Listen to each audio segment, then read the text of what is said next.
أعوذ بالله من الشيطان الرجيم بسم الله الرحمن الرحيم ومن يشاقق الرسول من بعده ما تبين له الهدى ويتبع غير سبيل المؤمن نوله ما تولى ونصله جهنم وساءت مصيرا. وقال تعالى في شان حبيبه ومحبوبه ومعشوقه مخبرا وآمرا إن الله وملائكته يصلون على النبي يا أيها الذين آمنوا صلوا عليه وسلموا تسليما. اللهم صل سيدنا مولانا محمد وعلى آل سيدنا مولانا. একটু জিকির করি সবাই। ইয়াসিন তাহা কামলি ওয়ালা কুরআন কি তাফসীর यासीन तहा कमली वाला कुरान की तफसीर गायब खबर देने वाला सिराज मुनीर नबी जी अल्लाह अल्लाह अल्लाह ला इल्ला हु सल्लल्लाहु अलैहि वसल्लम। আলহামদুলিল্লাহ ঐতিহ্যবাহী দত্তগ্রাম বড়বাড়ি জামে মসজিদের উদ্যোগে ৪৬তম বার্ষিক ইসলামী সুন্নি মহাসম্মেলন সম্মানিত সভাপতি, উপস্থিত এলাকার মুরব্বিয়ানে কেরাম, উলামায়ে কেরাম, যুবক ভাইরা, ছোট্ট সোনামণিরা, প্রধানশীল আমার শ্রদ্ধেয় সম্মানিত মা বোনেরা, সকলে আমরা আল্লাহ রাব্বুল আলামিনের শাহানশাহী দরবারে আল্লাহ পাককে খুশি করার জন্য সকলে শুকরিয়া আদায় করি। সকলে একবার আওয়াজ দিয়ে পড়ি আলহামদুলিল্লাহ। আপনাদের কষ্ট হচ্ছে, সারাদিন থেকে ওয়াজ শুনেছেন, কষ্ট হওয়ার কথা, কিন্তু আল্লাহ যখন খুশি প্রকাশ করবেন তখন মন থেকে দিল থেকে বলতে হয়, তখন আল্লাহ খুশি হবে। আল্লাহ যদি আপনার উপর খুশি হয়ে যান, আপনার দুনিয়াও সাকসেস, আখিরাতও সাকসেস সহ। এজন্য মন থেকে সবাই পড়েন আলহামদুলিল্লাহ। আরো যদি পড়েন আলহামদুলিল্লাহ। আলহামদুলিল্লাহ বললে খুশি হন কে? কথা বলেন। কিন্তু আল্লাহকে খুশি করতে আমাদের আওয়াজ বের হয় না, অনেক কষ্ট হয়। এই আওয়াজে তাকবীর, আল্লাহর নামে আল্লাহ কত বিজয় দান করেছেন মুসলমানদেরকে, তার কোনো হিসাব নাই। আমরা সেই আল্লাহকে খুশি করতে চাই কি চাই না? কথা বলেন, চাই কি চাই না? এই আওয়াজ দিয়ে বলেন আল্লাহ।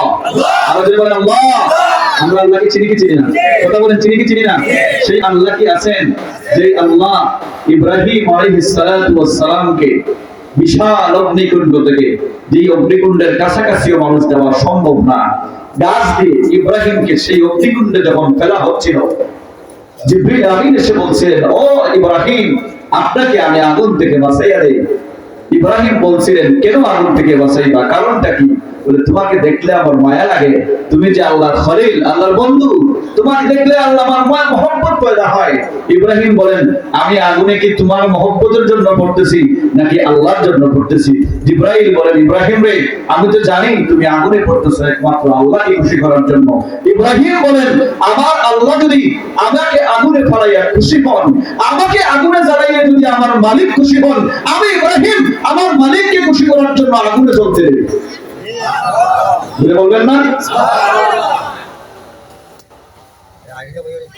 হযরতে আইয়ুব আলাইহিস সালাম 18 বছর, জানেন তো, রোগী ছিলেন।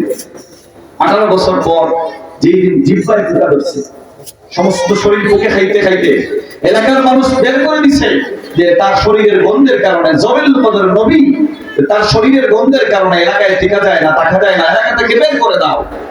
ছেলেরা মেয়েরা বাড়ির থেকে বের করে দিয়েছে, একমাত্র বিবি সম্বল ছিলেন। শেষ পর্যন্ত বিবিও শেষ চলে গেছেন। লম্বা ঘটনা। যেই দিন জিহ্বায় পোকা ধরেছে সেই দিন হযরতে আইয়ুব বলতেছেন, মালিক গো, 18 বছর রোগ দিলেন, জীবনে কোনোদিন কিছু আপনাকে বলি নাই। 18 বছর পোকে খাইছে, আমি কিছু বলি নাই। আমি আইয়ুবকে পোকে খাইয়ে যদি, যদি তুমি আল্লাহ খুশি পাও, তাহলে আমি আইয়ুব পোকায় খাইয়াও আমি খুশি। আইয়ুব 18 বছর পর বলতেছেন, আল্লাহ সমস্ত শরীরে পোকা দিয়েছেন, কোনোদিন কিছু বলি নাই। মালিক গো, আজকে দেখতেছি আমার জিহ্বায় দিয়ে পোকা ধরা শুরু হয়েছে। ও মালিক, আমার জিহ্বাটায় পোকা দিয়েন না। যদি আমার জিহ্বায় পোকা দেন, তাহলে এই জিহ্বা দিয়ে যে আমি তোমার নাম জপি, আল্লাহ জপি, আমি জিহ্বা দিয়ে আল্লাহ জপতে পারবো না। আল্লাহ গো, আমার জিহ্বায় পোকা দিয়েন না, শরীরে পোকা দেন। যে জিহ্বা দিয়ে আপনি আল্লাহ ডাকি, সেই জিহ্বায় দয়া করে আপনি পোকা দিয়েন। বলবেন না সুবহানাল্লাহ? সেই আল্লাহ এখনো আসেননি। ইব্রাহিমের আল্লাহ এখনো আসেননি। ইউসুফ আলাইহিস সালামকে যখন কুয়ায় ফেলা হয়েছিল, কোনো উপায় নাই, বাঁচার কোনো পথ নাই, কুয়ার মধ্যে যে আল্লাহ পাথরকে আল্লাহ ফমের বিছানা বানিয়ে দিয়েছিলেন, সেই আল্লাহ কি এখনো আসেন না নাই? কথা বলেন, আসেন না নাই? সেই আল্লাহ আমরা চাই কি চাই না? তাহলে আওয়াজ দিয়ে বলুন আল্লাহু আকবার। আওয়াজ দিয়ে বলুন আল্লাহু আকবার।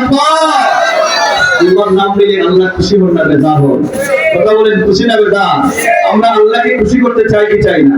কথা বলেন, চাই কি চাই না? আমি জান্নাত চাই না, আমি কিছুই চাই না, আমি আমার আল্লাহকে চাই। সুবহানাল্লাহ বলেন। এজন্যই তো বড় পীর আব্দুল কাদের জিলানী দুনিয়ার মধ্যে যাকে শ্রেষ্ঠ পীর বলা হয়, সেই বড় পীর আব্দুল কাদের জিলানী রাহমাতুল্লাহ আলাইহি আল্লাহকে বলেন, মালিক আমি আপনার জান্নাত চাই না গো মালিক, জান্নাত চাই না। আল্লাহ বলেন, ও আব্দুল কাদের জিলানী, দুনিয়ার কত মানুষ দেখলাম জান্নাত ছাড়া কিছু চায় না, সবাই কয় জান্নাতে যাইতে চাই, জান্নাতে যাইতে চাই। ও আব্দুল কাদের জিলানী,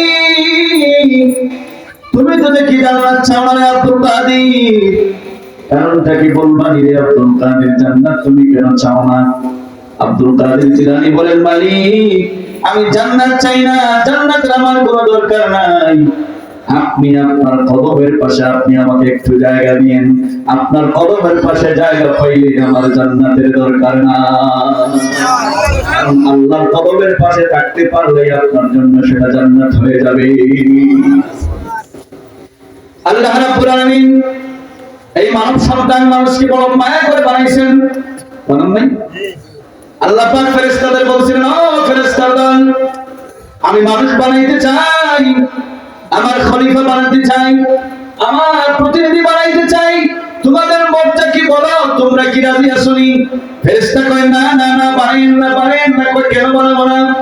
দুনিয়ায় যাওয়ার পর ফিতনা করবে, ফাসাদ করবে, বেজাল করবে, রক্তপাত করবে, এদেরকে বানাইন না।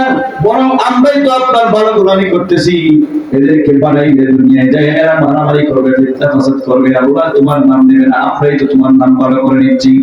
আল্লাহ পাক কি বললেন? আল্লাহ পাক বলেন, ক্বালা ইন্নী আ'লামু মা লা তা'লামুন, আমি যা জানি তোমরা তা জানো না।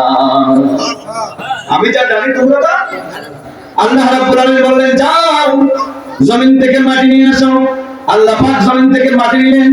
আল্লাহ রাব্বুল আলামিন মাটি নেওয়ার পর নিজ হাত দিয়ে আল্লাহ আদম আলাইহিস সালামকে বানালেন। কোন সুবহানাল্লাহ। আল্লাহ দুনিয়ার সব জিনিসকে আল্লাহ বলছেন কুন ফায়াকুন, হও হয়ে গেছে। ইন্নামা সূরা ইয়াসিনের শেষের মধ্যে আমরা যারা পড়েন তারা জানেন, ইন্নামা আমরুহু ইযা আরাদা শাইআন আন ইয়াকুলা লাহু কুন ফায়াকুন। আল্লাহ পাক যখন কিছু বানানোর ইচ্ছা করেন তখন আল্লাহ পাক বলেন কুন হও, ফায়াকুন হয়ে যায়। কিন্তু চারটা জিনিসকে আল্লাহ পাক তার কুদরতি নিজ হাত দিয়ে বানিয়েছেন। এক নাম্বার হচ্ছেন হযরতে আদম আলাইহিস সালাম। আদমকে আল্লাহ চাইছেন এখানে মুখ দিবেন, এখানে মুখ দিবেন, এখানে কপাল দিবেন, কপাল দিবেন, কান দিবেন, কান দিবেন, জিহ্বা দিবেন, জিহ্বা দিবেন, হাত দিবেন, হাত দিবেন। যেখানে দিলে সুন্দর হয় সেখানে দিবেন। কেমন দিবেন? লাকাদ খালাকনাল ইনসানা ফি আহসানি তাকওয়িম, উত্তম আকৃতি দিয়ে আমি আদমকে বানিয়েছি। আপনি মনে করেন আপনার পেটটা যদি এখানে না হইয়া মাথায় হইতো, হাতটা যদি এখানে না হইয়া পিছনে হইতো, চুলটা যদি এখানে না হইয়া কপালের উপর হইতো, কেমন হইতো? সুন্দর লাগতো? কথা বলেন। আল্লাহ পাক যেখানে যাই প্রয়োজন তাই দিয়েছেন। আল্লাহ পাক চারটা জিনিসকে নিজ হাত দিয়ে বানিয়েছেন। এক নম্বর আল্লাহ আদমকে নিজ হাত দিয়ে বানিয়েছেন। দুই নম্বর আল্লাহ আরশকে নিজ হাত দিয়ে বানিয়েছেন। তিন নম্বর আল্লাহ কলমকে নিজ হাত দিয়ে বানিয়েছেন। কলমকে আল্লাহ পাক তৈরি করার পর আল্লাহ রাব্বুল আলামিন বললেন, কলম উক্তুব, তুমি লেখা শুরু করো। কলম বলল, মালিক কি লিখবো মালিক? আল্লাহ পাক বললেন, ফাকতুবুল কদর, তুমি তাকদীর লেখা শুরু করো। ওই কার তাকদীর লিখবো? ওই আদম থেকে ঈসা পর্যন্ত সকল নবী রাসূলের আর তাদের উম্মতদের তাকদীর, সমস্ত নবী রাসূলের উম্মতের তাকদীর লেখো, সমস্ত সৃষ্টি জগতের তাকদীর তুমি লেখো। কলম সৃষ্টি জগতের তাকদীর লেখা শুরু করলো। লিখতে লিখতে লিখতে লিখতে যখন কলম আখির জামানার পয়গম্বর জনাবে মুহাম্মদ রাসূলুল্লাহ সাল্লাল্লাহু আলাইহি ওয়াসাল্লামের উম্মতের তাকদীর লেখা শুরু করবে, আল্লাহ রাব্বুল আলামিন কলমকে চাদর দিলেন, কলম তুমি থেমে যাও, আর তাকদীর লিখতে পারবে না। 40,000 বছর পর্যন্ত কলম লেখা বন্ধ করে দিল। 40,000 বছর পর কলম জবাব দিল, মানে বলেছিলেন তাকদীর লেখার জন্য আদম থেকে ঈসা পর্যন্ত 1,24,000 নবী রাসূলের তাকদীর লিখলাম, কিছু বলেন নাই। যখন আমি আখির জামানার পয়গম্বর জনাবে মুহাম্মদুর রাসূলুল্লাহ সাল্লাল্লাহু আলাইহি ওয়াসাল্লামের উম্মতের তাকদীর লিখব, তখন আমাকে দমক দিয়া থামাইয়া দিলেন। কারণটা বুঝলাম না, কেন থামাইয়া দিলেন? আল্লাহ পাক বলেন, আমার হাবিবের উম্মতের তাকদীর তোমাকে দিয়ে লেখাবো না, আমার হাবিবের উম্মতের তাকদীর আমি আল্লাহ আমার কুদরতি নিজ হাত দিয়ে লিখব। তিন নম্বর, আল্লাহ কলমকে নিজ হাত দিয়ে বানিয়েছেন। আর 4 নম্বর, আল্লাহ জান্নাতুল আদন, একটা জান্নাত। জান্নাত কয়টি? কথা বলেন। জান্নাত 8টি। কয়টি? 8টি। জান্নাত কয়টি? জান্নাত 8টি, জাহান্নাম 7টি। তাহলে জান্নাত কয়টি? কথা বলেন। 8টি। জান্নাত কয়টি? 8টি, আর জাহান্নাম 7টি। মনে রাখবেন, জান্নাত 8, জান্নাত 8, জাহান্নাম 7টি। আল্লাহ পাক একটা জান্নাত, স্পেশাল জান্নাত, যার নাম হচ্ছে জান্নাতুল আদন। কি নাম? জান্নাতুল আদন। এই জান্নাতে আল্লাহ সবাইকে ঢুকাবেন না। কাকে ঢুকাবেন? শুধুমাত্র যাদেরকে আল্লাহ বেহিসাব মাফ করবেন। কথা বুঝেননি? শুধুমাত্র যাদেরকে বেহিসাব। কিয়ামতের দিন যখন বিচার শুরু হয়ে যাবে, কেউ কোনো কথা বলতে পারবে না। নবী কথা বলবেন, লম্বা সময় ঘটনা, আল্লাহ নবী কথা বলবেন, সুপারিশ করবেন, বিচার হবে, বিচার শুরু হবে। বিচার যখন শুরু হবে, তখন নবীজি বলবেন, আল্লাহ বিচার তো শুরু করেছেন আমার কথায়, এখন আমার একটা আবদার আছে। বলে, কি আবদার? বলে, আমার কিছু স্পেশাল উম্মত আছে, আমার কিছু স্পেশাল মুহাম্মদের উম্মত আছেন, এই উম্মতদের আপনি বিচার করতে পারবেন না। কেন? ওই এই উম্মতদেরকে আপনি যদি বিচারের কাঠগড়ায় দাঁড় করান, তাহলে আমি নবীর ইজ্জত থাকে না, কারণ এরা হচ্ছে আমার মায়ার মুহাম্মদের মানুষ। এই এলাকার মুরব্বী মানুষকে যদি আপনি বিচারের কাঠগড়ায় দাঁড় করান, মানুষটার দোষী হোক বা নির্দোষ হোক, পরের কথা, কাঠগড়ায় দাঁড়াইলে তো একটা ইজ্জত থাকে না। কথা বলেন।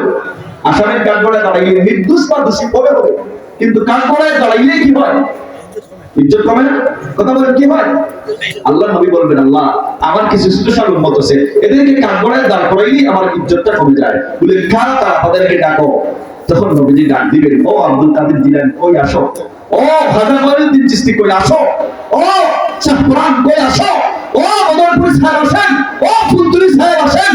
আসেন, আপনাদের জন্য ডাকতে ডাকতে এই যে আপনারা নবীর মহব্বতে, এসকে মহব্বতে বসে আছেন, আপনাদেরকে ডাকবেন, ও নবীর মহব্বতের মানুষ, আসো। তোমাদেরকে বেইজ্জত করলে, বিচারের কাঠগড়ায় দাঁড় করাইলে আমি নবীর ইজ্জত থাকে না। আল্লাহ আমাকে স্পেশাল বরাত দিয়েছেন, তোমাদেরকে বাছাই করে করে জান্নাতে নিয়ে যাবো। আসো আসো আসো, তোমাদের জন্য আল্লাহ জান্নাতের আদরের দরজা খুলে দিয়েছেন, যাও ডাইরেক্ট কি জান্নাতে ঢুকে যাও।